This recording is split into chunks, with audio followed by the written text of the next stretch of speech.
ఏమండి, ఇక్కడ యాక్సిడెంట్ అయిన ఆయన్ని ఎక్కడ తీసుకెళ్లారు?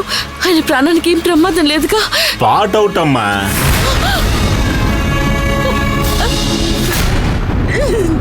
యాక్సిడెంట్ అయినా అమ్మాయి మీ చుట్టాలమ్మా? యాక్సిడెంట్ అయింది అమ్మాయికా? అవునమ్మా.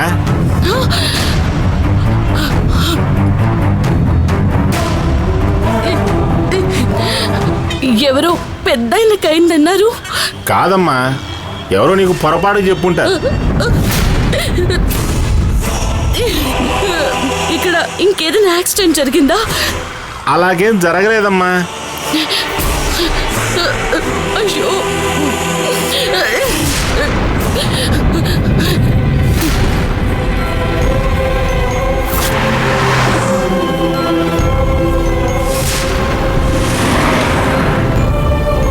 సార్, ఈ ఏరియాలో ఏదైనా యాక్సిడెంట్ అయ్యిందా? లేదమ్మా. లేదా?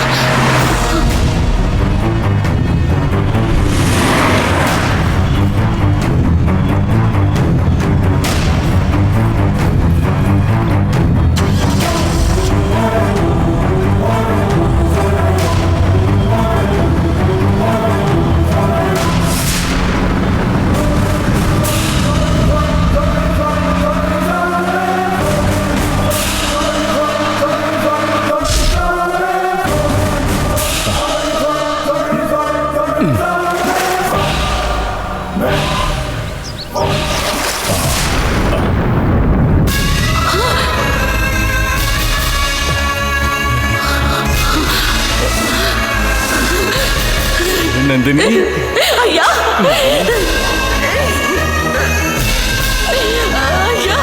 ఏంటమ్మా?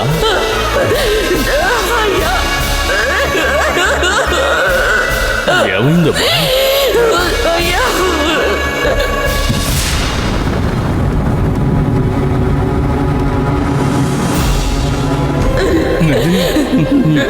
ఏం జరిగిందమ్మా? ఎందుకమ్మా కన్నీళ్ళు? అయ్యా, మీరు బాగున్నారు కదా? బాగున్నానమ్మా. అది చాలయ్యా, అది చాలయ్యా నాకు. ఎవరమ్మా? ఏదైనా పీడకల కానీ కన్నావా? అదంతా అవసరండి అయ్యా. మీరెక్కడికైనా వచ్చేటప్పుడు వెళ్ళేటప్పుడు జాగ్రత్తగా వెళ్ళి రండి అయ్యా. అసలు ఏం జరిగిందమ్మా? ముందు ఆ విషయం చెప్పు.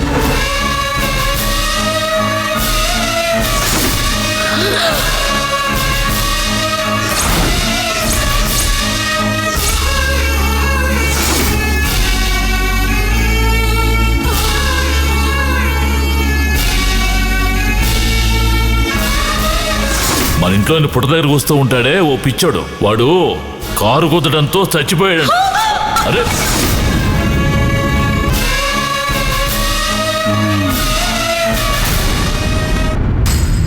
ఈ పిచ్చోడుకో ప్రమాదం జరిగింది అంటే బెంబేలెత్తి పరిగెత్తే స్థాయికి గంగకి అభిమానం ఉంది.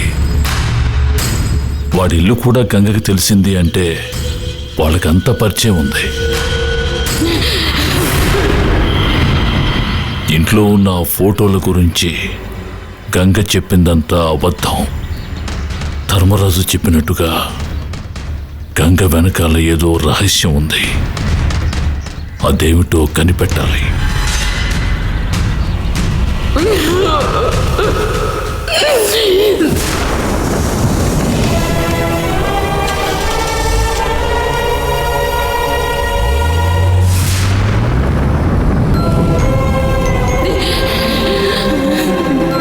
నాకంటూ ఉన్నది మీరొక్కరే. మీకేదైనా అయితే నేను ఎలా తట్టుకోగలను?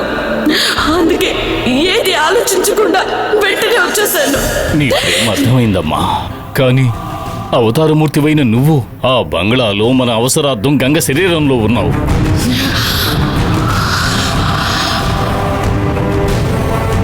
ఆ రాజశేఖర్ ఆ ఇంట్లో ఎవరిని నమ్మినా నమ్మకపోయినా గంగని పరిపూర్ణంగా నమ్ముతాడు. ఆ రాజశేఖర్ ఎంతో ఉన్నతంగా ఊహించుకున్న ఆ గంగని నువ్వు నీ సొంతం చేసుకోవడం చక్రవ్యూహంతో సమానమమ్మా.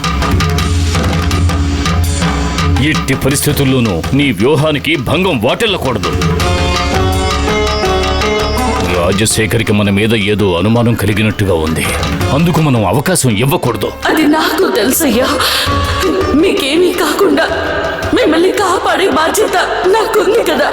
నువ్వు నన్ను కాపాడక్కర్లేదు. కాలచక్రాల్ని కాపాడితే చాలు. ఏంటమ్మా అలా చూస్తున్నావు? తన పూర్వీకులు మోక్షం పొందాలనే కాంక్షతో ఘోర తపస్సు చేసి గంగని దివి నుంచి భూమికి రప్పించాడు ఆ భగీరథుడు. ఆ భగీరథునిలాగే నువ్వు కూడా మన పూర్వీకుల మోక్షం కోసం కాలచక్రాలను తీసుకొచ్చి చేర్చడం అనేది నీ ప్రథమ కర్తవ్యం. అవన్నీ మర్చిపోయి ముందు వెనక ఆలోచించకుండా తొందరపడుతూ నన్ను చూడడానికి రావడం ఇదే ఆఖరిసారి కావాలి. ఈసారి మనం కలిసినప్పుడు విజయాన్ని సాధించిన తృప్తి నీ కళ్ళల్లో చూడాలి.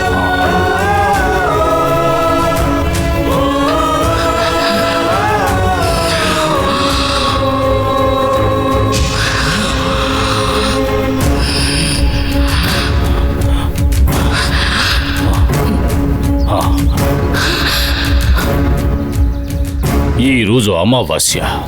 ఇప్పుడు అన్ని శివాలయాల్లోనూ మహాలింగాభిషేకాలు జరుగుతూ ఉంటాయి. మీ అమ్మ ఒక శివనాగు. ఈ క్షణంలో ఆమెను తలుచుకుని నీకు విభూతి పెడతాను. ఇక నీకు సర్వత్రా విజయమే. ఈరోజు నువ్వు చెయ్యబోయే యజ్ఞంలో విజయం నిన్నే వరించాలి. ఇక నీకు ప్రతిక్షణం విజయం తథ్యం. ధైర్యంగా వెళ్ళు.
ఉన్న చోట్లో దీపం వెలిగిద్దామని వచ్చాను. కానీ చివరికి నిన్ను నేనున్న చోటికి తీసుకొచ్చేశాను. నేను మంచివాణ్ణే, నీతి నిజాయితీలతో బ్రతకాలని దృఢ నిశ్చయంతో ఉన్నవాణ్ణే. ఎప్పుడైతే నిన్ను చూశానో ఆ క్షణం నుంచి అవన్నీ నా నుంచి దూరం అయ్యాయి. నీ శక్తి ఏమిటో తెలిసిన తర్వాత నిన్ను వదిలిపెట్టి రావడానికి నాకు మనసు రాలేదు. నీ విలువేమిటో తెలిసిన తర్వాత నిన్ను సొంతం చేసుకోవాలి అని నాలో పట్టుదల పెరిగింది. నిన్ను సొంతం చేసుకోవాలన్న పట్టుదలే నా కళ్ళు కప్పి అన్ని తప్పులు చేయించింది. యుక్త వయస్సులో ఆడవాళ్ల మీద కలగని వ్యామోహం, డబ్బు సంపాదించే వయస్సులో ఆస్తుల మీద కలగని వ్యామోహం నాకు నీ మీద కలిగింది.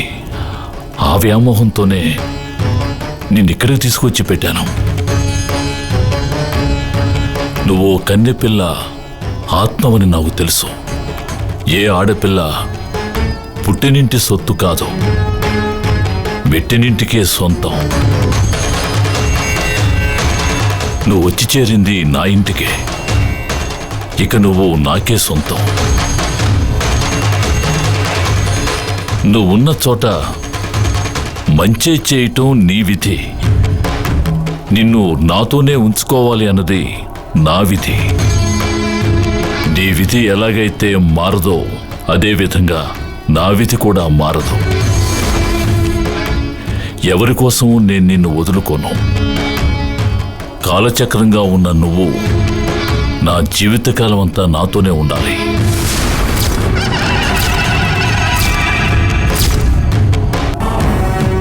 ఇంతవరకు నాకిది కావాలి అని నీ ముందు నిలబడలేదు.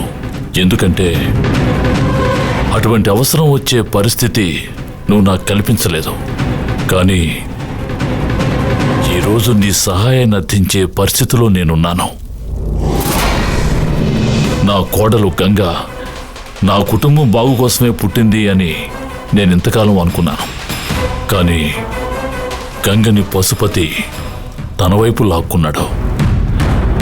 అతను గంగని తన అధీనంలో ఎందుకు పెట్టుకున్నాడో నాకు తెలిసి తీరాలి.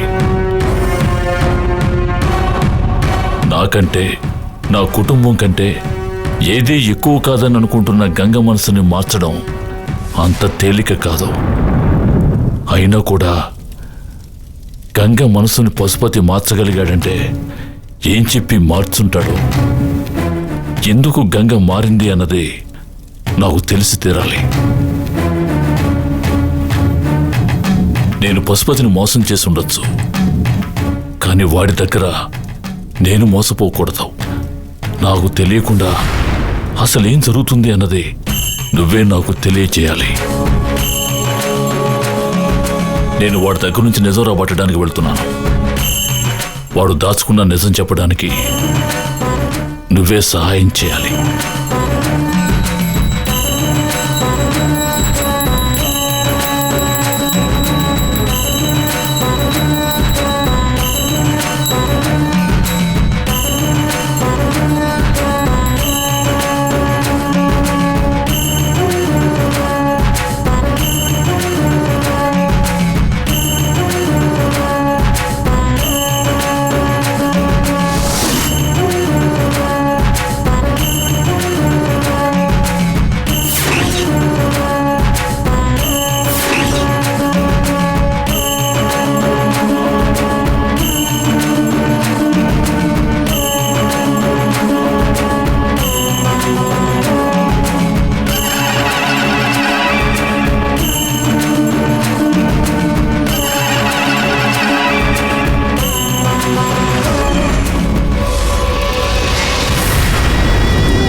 భలే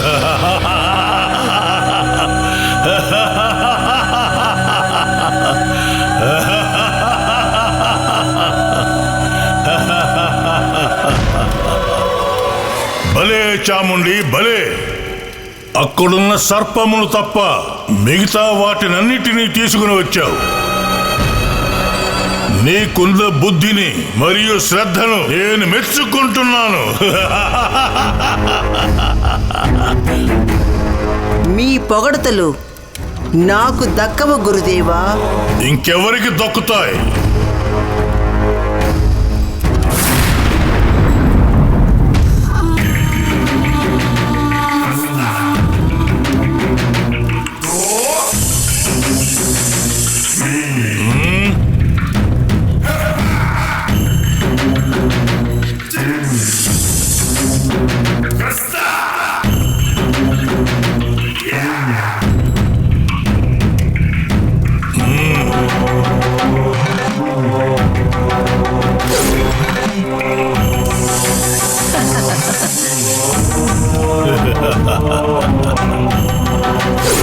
నా కార్యాలకు సూత్రధారి ఎప్పుడూ నా దుర్గమ్మే.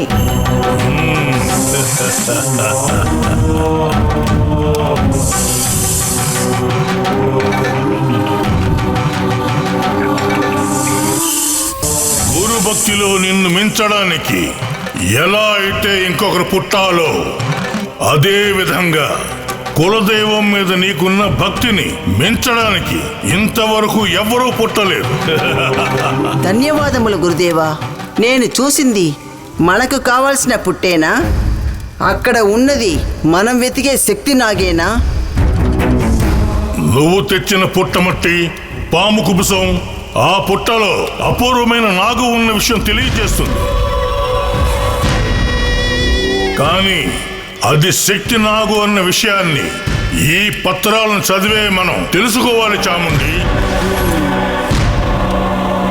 చాముండి తీసుకొచ్చిన వెంటనే నేను వాటిని చదివాను గురుదేవా. అది అర్థం కాని విధంగా వేరే ఏదో భాషలో ఉంది. నువ్వు ప్రయత్నించి వాటిని చదువు. పరిష్కారం నేను తెలుపుతాను. అలాగే గురుదేవా.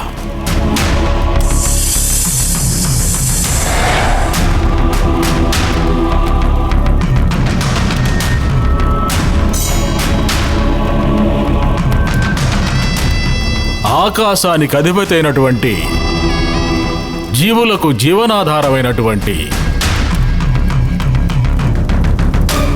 ప్రాణులన్నీ తలుచుకునే సుందర నామం, అదే నామనాథుని ఇష్ట ప్రదేశం.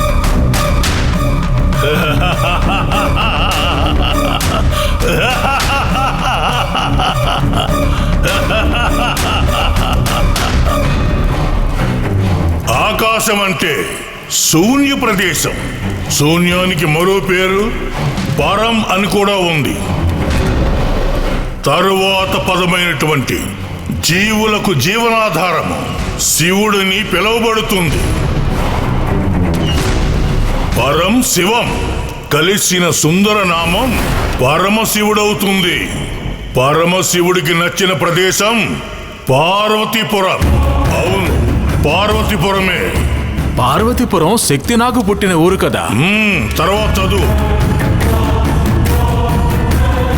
పురం అంటే అరణ్యం. దాన్ని కాపాడే నీలకంఠాంశము అనబడే నంజుమాదేవి రూపం. అరణ్యం అంటే అడవి. పురం కలిగిన అరణ్యమనగా పార్వతీపురంలో కొలువై ఉన్న నాగదేవత అని అర్థం.